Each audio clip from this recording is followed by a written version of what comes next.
What's up, GBs? Welcome back to Gachansa Entertainment. By the way, I'm Cristela Chansa. And I am Nick Padillo. And I'm CJ Cantelado. Today, we will play Never Have I Ever Challenge. Never have I ever laughed so hard I spit out my drink.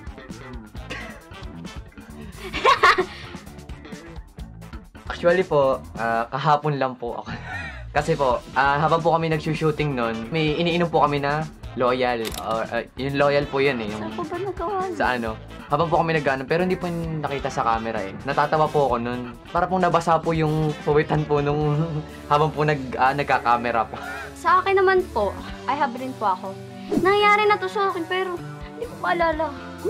Hindi ko talaga maalala. Saan nga yun? Basta nangyari na po to dun sa classroom namin. Tapos nabasa yung uniform ko. Meron po ako kasi, ang daming beses na yung ano, yung sakit nga po sa ilong yung pag lumabas yung tubig. Yung pag ganun. Masasamid ka tas yung tubig lalabas sa ilong tsaka yung may kasamang kanin. I feel you. Never have I ever fallen in love at first sight. Hindi po agad ako nai-inlove sa unang tingin pa lang. Kasi po, mas na-attract ako pag yung nakikilala ko ng mas matagal. Like, okay lang yung mga 2 weeks, mga ganun. Pero yung unang tingin, parang di talaga ako naniniwala dyan. Parang kung may edit yung slow motion. Ako naman po ay nung first time ko po nun, matagal po yung dati po yung mga bata po, mga childhood moments. Pag may tapos syempre maganda, tapos bata ka pa syempre, para naman po ano, idol na idol mo, wow, parang ang ganda nun, parang si Darna, ganun. Sabi mo, ang ganda, idol, akin to, crush ka to, ganun. Ako po ay never. Kasi, ba't ko po kasi magugustuhan ng isang tao kung di ko po alam yung aspect niya, di ba? Alamin po muna yung paano yung mga personality, yung mga ganun po, para ma-fall in love po. Never have I ever Googled myself. Ayan po ako kasi, nung ano po, nung nasa school po kami, curious po yung mga kaibigan ko, na kung nasa Google daw po yung pangalan ko. Kaya po yun, sinerch po namin, naghanap po kami ng may load na cellphone. Tapos, na-teacher ko po kami ng na-google. So, nakita ko po, nandun naman po yung pangalan ko. Ako ay I have rin. Habang nasa sasakyan po kami. Kagano, curious rin. Ano ba ito yung may pangalang Angel? Yung Angel ba, nasa Bible ba ng Ganon. Kung ano yung personality dun, kung ano yung meron personality dun sa pangalan ko. Never kasi, hindi po ako nagtataka kung anong pinangalan po sa akin eh, ano po eh. Yung Nick ko po galing sa papa ko, yung Andres ko po galing po sa lolo ko. So, hindi na po ako nagtataka sa pangalan ko, hindi ko na po sinesearch. Never have I ever created a fake social media account. Ay, kailangan ko talaga sa amin. Search nyo po, Dana Cruz. Ano po, like, kailangan po ng account sa shooting, like, Agri to Beauty po. Nanggawa po talaga kami doon ng fake account. Ayun po, ayan po. Yan, Dana Cruz. Tapos naging account ko na nung nawala yung account ko, tapos nagbalik. Ako naman po ay never. Pero ang dami ko pong nawawala ako. Kakalimutin pa ako ng password eh. Pero hindi po ako never po ako nang gawa ng ng dump account ko ganun. Kasi ayoko rin po nung yung iba po yung nalilito sa akin. Ako din po, hindi po ako masyado na, kasi pag po ako nanggagawa, instantly po nalilimutan ko agad yung password. Kaya ayoko po ng maraming account. Legit po. Malilimutin po si CJ. Hindi, tinatanong ko kasi nun, sabi, kaya nga nagsimulang pumasok sa Gachansa, yun po ba yung 2024? Hindi po kasi, ganito po kasi. Tayo sa 2024 ha? Kala ko po kasi, 2024 na po ngayon. Ay, 2024 na po ba ngayon? Ano 2024 po nga na po ba? Para mong ganon. Kasi, kailangan ko po na pong years na. Nasa future po si CJ. Kaya nagawa po ko sa time machine, alam niyo na. Never have I ever gone to a party I wasn't invited to. Meron po kasi, hindi naman po ako yung pupunta ng solo lang. May kasama po ako mga pinsan, gano'n. Kasi, totoo lang po, ang kakapal din po ng mga pinsan ko. Sorry kung mapapanood yun. Doon po talaga, yung mga trip-trip lang po nila. Yung makikisabay lang po ako sa trip nila yung sabi, pero papantay din yung daan, tapos hindi tayo invited. Tapos, tadaan lang tayo, dadaan. Tapos, daan mo ay, uy, kain kayo dito. Bigla na lang aalokin kahit hindi naman talaga invited. Tapos yun, kakain po kami. Success ang mission. Ako po ay never, kasi before I know God, talaga pong napakamahiyaan ko po as in. Naalala ko po nung na grade 6 hanggang 8 po, hindi po talaga ako lumalabas nun as in. Kasi nung pandemic, lahat naman talaga yung mga tao nag-anxiety lumabas. Is, Pero nung ako rin, never rin ako. Kasi kahit invited ako, hindi ako napunta. Pero hindi ko alam kung may napunta na ako na inakit na ako. Pero hindi talaga ako napunta sa mga, hindi ako, like, mahihiya ako, bakit ako pupunta dun? Hindi ko naman kilala. Alata ako talaga days na mayayain si CJ. Hindi pa kami magkakilala sa vlog as in, hindi pa po kami magkatrabaho, never pa po. Pero nung nalaman ko po na kasama siya sa pageant nun, tapos yung isa ko pong kaibigan nakasali din po dun ay pinapatanong ko po sa kanya, sabi ko, kumusta yung mabait ba si CJ? Tinatanong ko rin po si CJ pag nadaan po siya, pag nakakasalubong ko sa CJ. Tapos nakiki-apir-apir po ako. Ang bait po ni Kuya Nika. Ano po nagsasabi? Never have I ever used someone else's toothbrush. Hindi! Magkatulad kasi ng color, ano ba kasi yan? Oy, alam na. I have. Hindi ko naman po talaga ang intention na accident lang po yung talaga yung nangyari. Bakit iba yung texture ngayon ng toothbrush? Parang, bago pa naman yung ako na nagkapalit. Kasi, yung kapatid ko kasi si GB Oyen. Yun, magkatulad kami dati ng toothbrush. Tapos, nagkalituhan kung saan nalagay. Ako po yung never. Kasi talaga pong pag po kami nag-toothbrush po sa bahay, meron po kami, nalagyan po namin ng palatandaan, nalagyan po ng permanent marker kung kanino, kung akin po ba yun. Kaya hindi po kami nagkakapalit. Never po kasi, ba't ko po gagamitin yung hindi ko po akin toothbrush? Ang mga kadiri po yung pag ganun. Never din. Kasi yung mga toothbrush naman po namin yung magkakaibang kulay. Tsaka po yung akin po, chinecheck ko po yung mga yung brush. Yung brush ba yun? Chinecheck ko po kung parang hindi po ganito yung hawi ng toothbrush ko. Baka yung isang side lang po yung pag ganun eh. Palatandaan po ako sa toothbrush. Ganun po. Never have I ever sleepwalk. Kasi po, dati po talagang ako yung pasaway na bata.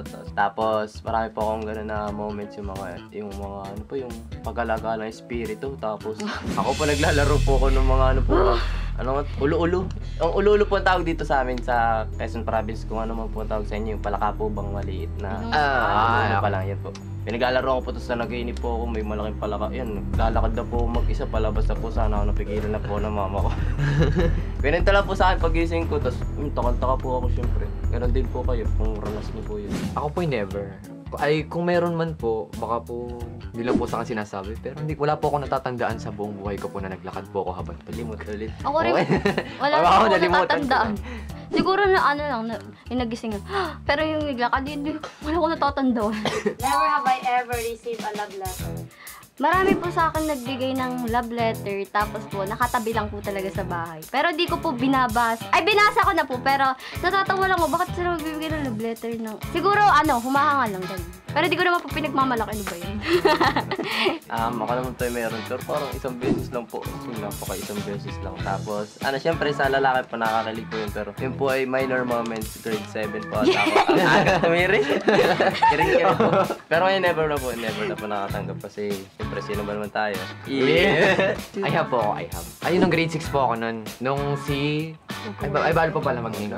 Pero basta nakatanggap po ako ng grade 6. Tsaka po nung grade 9. Ngayon pong grade 9. Never have I ever broken a pan.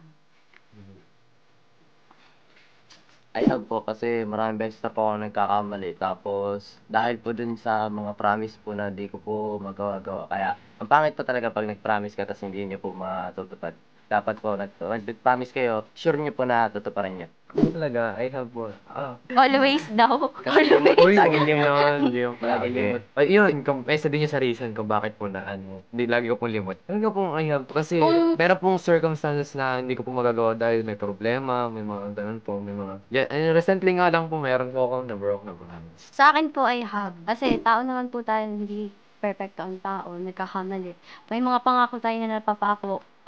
Sometimes hindi natin alam, promise ko pala gagawin ko yun, hindi ko nagawa, ganun. Never have I ever fallen in love with a fiction character. I have po talaga ako kasi isa po akong patako. Sa mga nakakaalam po dyan. Yes! Ang dami po nakakaalam dyan. Yes, ako po isang utako. Kaya, meron po akong ilang wife po sa anime. Si Yuki no Shit. Ako po, I have din dahil po, lalaki po yun. Pero anime po dahil nagustuhan ko po yung characteristic ng idol ko po sa anime kasi baka po nung katangian niya po na hindi po siya sumusuko, training po ng training. Para nakikita ko po sa sarili ko na ganun po, tapos na-inlove po ako dahil gusto ko po yung ganun yung kanya po, fighting lang po, laban lang. Ayun po. Ako po isa, C-drama. Ay, alam ko naman dyan yung mga K-drama lovers, tapos mga C-drama lovers.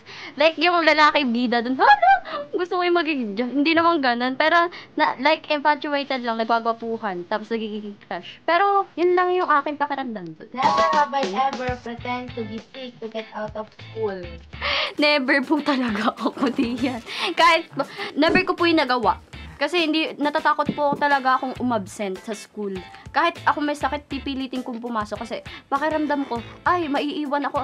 Pagbalik mo, ang dami pala nilang ginawa. Ako po meron kasi ito lang po, nito pong grade 11 lang. Pero yun lang po yung absent ko, isa lang. Papasok na po talaga ako noon, as in po, naliligo na ako sa CR. Tapos yung kaklase ko pong si Teo Hidi, Takeda, mention ko po. Sabi niya sa akin, tol, papasok ko. Sabi ko, naliligo na nga ako. Huwag ka na pumasok, magbagyo tayo. Sabi ko, magbabagyo. Sabi ko, totoo ba yan? Tapos hindi po naniwala. Siyempre, ang layo po ng bagyo. Umabsent po ako para po sa experience. Sabi ko, gusto ko makapunta doon yan. Umabsent ako. Friday pa naman po noon. Tapos, ayun po, sabi ko po sa kaklase ko, sinisipon ako, hindi ako makakapasok. My day, nandun po pala. Ay, ako po I have po ako.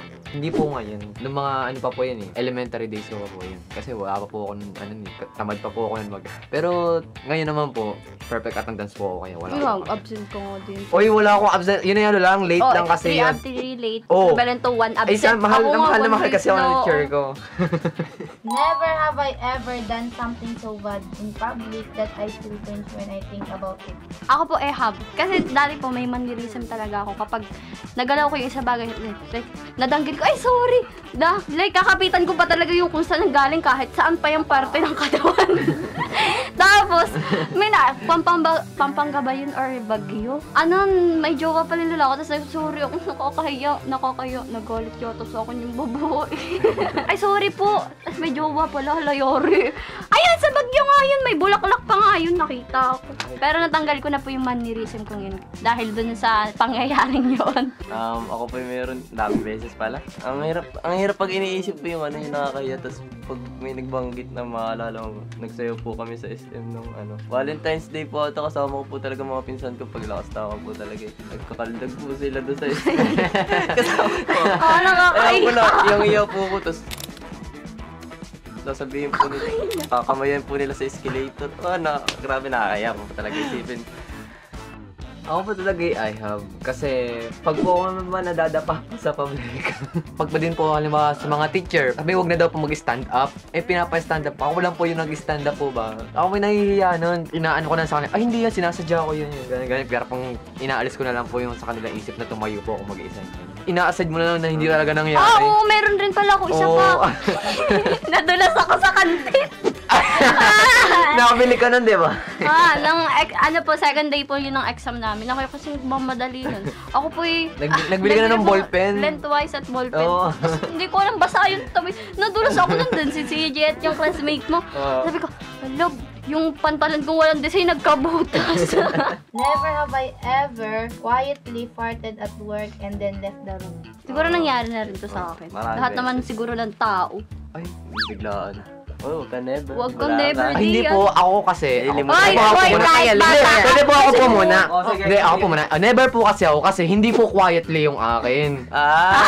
Kaya pala. Okay, Hindi po kasi quiet. Kasi pag po kasi quietly, lalo po nakakahiya. Kumbaga, kung labas niyo na lang po. Parang ganun. Yung akin po, hindi ko lang po alam kung saan lugar, pero nagawa ko na to eh. Akin po Kasi kahit sino man siguro tao, huwag ka nga diyan. Wag nga, hindi nga. yung kanya daw, yung akin. may tunog na yung Maniwala. Oo, may tunog kasi yung akin. May beat. Ganun yun. Hindi na quiet. May bitol. Yung akin pa, I have maraming beses tapos siguro sa mga classroom ganun. Tapos, hindi ako amin. Aba. Ako yung matutin. Ba't ka amin? Quiet din ako. Never have I ever been in a relationship. Sorry, ako lang. Today ako. Never. Kasi po, never talaga akong nagpasok ko ng relationship. Kasi, yari ako sa parents ko, sa mga kapatid ko. At bilang anak ni God, dapat sundin mo yung kalooban niya. Huwag mong papakalman yung plano niya. And then, kung papasok kayo sa isang relationship, dapat iisipin niyo muna yung mangyayari, kung ano yung magiging epekto nito sa inyo. Kasi parang, siguro dun sa ibang tao, Like, naging immature lang sila. Pero, pag sa relationship, yung pinag-uusapan, dapat maging mature kayo. Nagkaroon na po ako, alam po yan ng lahat, alam naman pa ng lahat. Hindi ko masabi kung, ginusto ko naman, pero di ko talaga masabi kung pagkakamali. Pero pagkakamali siguro sa buhay para matuto. Para matuto po. Tapos, hanggang simula po nun, di na po ako sumubok ulit.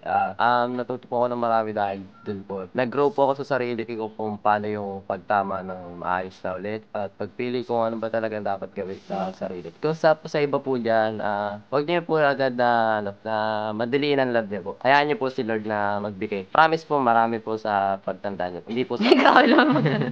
Hindi naman sa sobrang tanda. Yan, tama nga para kay okay, I have talaga.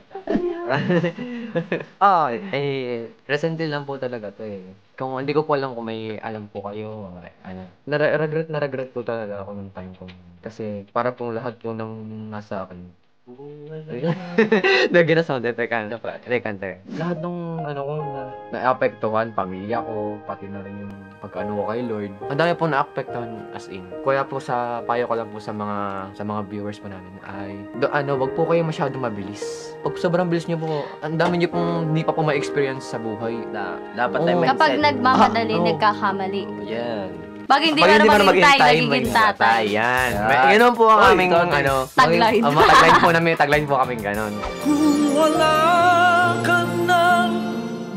Pag po mababilis po kayo, hindi po nyo ma-enjoy ang inyong buhay. Ako na po nagsasabi sa inyo. Kung gusto nyo pong magandang buhay, huwag po kayo magmamalas. Para lang kayo guys sa karera. Oo nga. Pag Dapat mas mabilis, mas malapit kayo sa kamatayan. Pero pag normal lang ang takbo nyo, kaya ride safe po sa iba. Yan. May time frame kami. Time to learn, time to earn, time to get married. Mag-aral muna tayo. Nandito pa tayo. Aral muna tayo. And, thank you for watching po. Dito na po natatapos ang aming video. Pero po magpa-promote po muna kami. Sa mga hindi pa po nakakapanood dyan ng A Sad Story Part 2, manood na po kayo dyan. And, dahil maganda, tinagarap namin yan. Sobra guys kasi lahat po na yan, pati po yung mga production. Kahit 3 lang kami dun. Ay, 3 lang po kami doon. Yung isipin nyo na yung 3 ang ganda ng quality, tapos isipin nyo yung hirap ng nasa paligid. Yun guys. Yung limited lang po pati yung aming place. Sinabi ko talaga bago kami magtrabaho, excited ako makatrabaho si CJ. Kasi yun nga po, dahil pag minsan namimit ko siya sa school, gusto ko makipag-close sa kanya pero wala akong maimik masyado lagi. Sabi ko, hi CJ, hello girl, ganun, tropa lang. Ako din po, excited po ako. Tapos nung nalaman ko, nakakasama ko po si Kuya Nick. Sobrang bait po niya sa Tapos akin. ang naano lang po kasi ang conflict po ng amin na yan, parang magpinsan kami, tapos kami pala yung magkaagaw. Ay, magrinsan po Ang kami. galan na rin ako dito sa Toronto eh. First time lang po namin mag-acting. Magsama pong acting. Ang galing po niya. Ako po na ako. Galing din po niya. Pogi pa. Ay, hindi. Mas pogi naman po ano. And, wag niyo rin pong kalimutan panoorin ang Pamilya Maligalig. At abangan niyo rin po ang aming upcoming film na kami rin po yung magkakasama dun. Abangan niyo. Kami ulit na magkaaga ni CJ. And, kaya naging totoo na yung mga comment section sa TikTok. Sabi nyo. So, eto guys, dito na mag-end at lahat. Bye-bye! Bye!